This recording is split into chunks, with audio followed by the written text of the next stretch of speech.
Maintenant, on sait ce qui s'est passé, hein, puisque le papa a reconnu en réalité avoir tué sa compagne. Il a essayé d'échapper d'ailleurs à sa responsabilité, puisque pendant toute la première partie de la garde à vue, il expliquait avoir découvert sa femme décédée.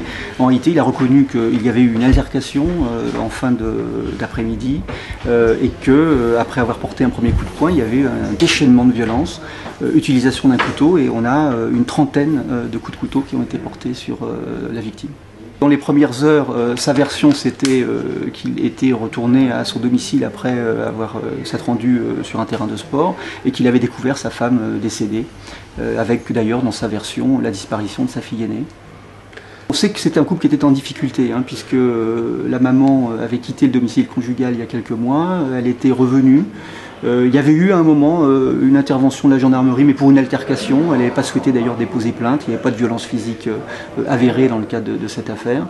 Donc voilà, pas véritablement de clignotant qui pouvait nous laisser penser qu'on en arriverait à ce drame. Elle lui reprochait effectivement une relation extra-conjugale qui a peut-être pesé dans le passage à l'acte.